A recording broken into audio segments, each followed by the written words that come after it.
Is continued, or it's a continued concern in Parkville. At this hour, crews are getting a head start on sandbagging and constructing a portable dam. Sloan Heller is live at the downtown area of Parkville with more on that. How's everything looking, Sloan?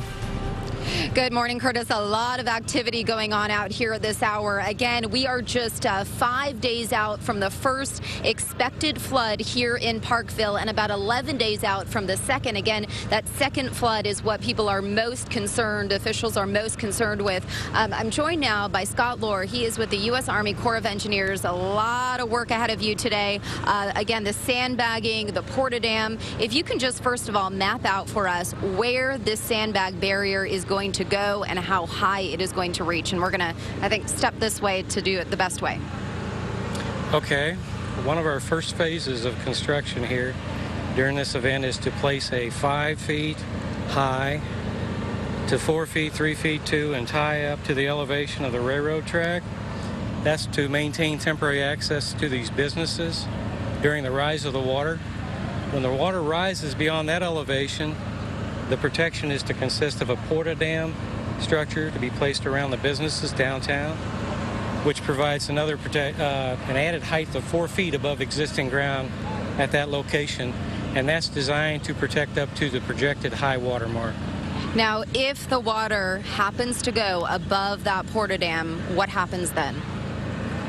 Well, the city, if it's projected that it could go above that elevation, the city could take measures to activate their emergency operation plan, which they have in place, and they are in contact with the businesses, and I'm sure there's a form of evacuation that will be done.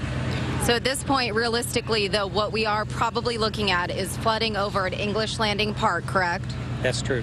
And then up to potentially the railroad tracks. Potentially and beyond.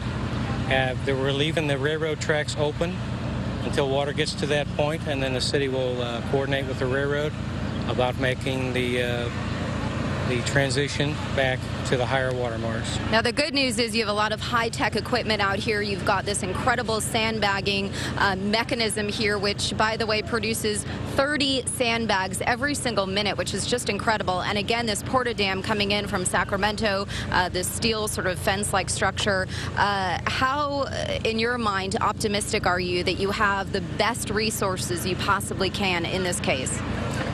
Well, with a city that doesn't have a flood risk management system in place, porta dam is one of the best facilities to get erected and placed to at least 4 feet of protection above the ground that you set it on. And with the sandbag operation, that takes a lot of volunteers. We're hoping to get a bunch by 2 o'clock this afternoon. Thank you so much, Scott. I do appreciate it. Again, the actual sort of official kickoff to the volunteer sandbagging effort starting at 2 o'clock. Please, they're really urging anyone who can come out, whether you live here or you don't, if you have the time to help. 16 years and older, just bring some very sturdy shoes, some gloves, and an ID, and they will definitely put you hard at work. Again, it's all happening right here in downtown Parkville. They've got about 10,000 sandbags right now. They're expecting another 20,000 or so to come in. Again, today, first line of defense is this phase 1 barrier right here on Main Street. They're going to be building others throughout the coming days. For now, we're live in Parkville. Sloan Heller, NBC Action News.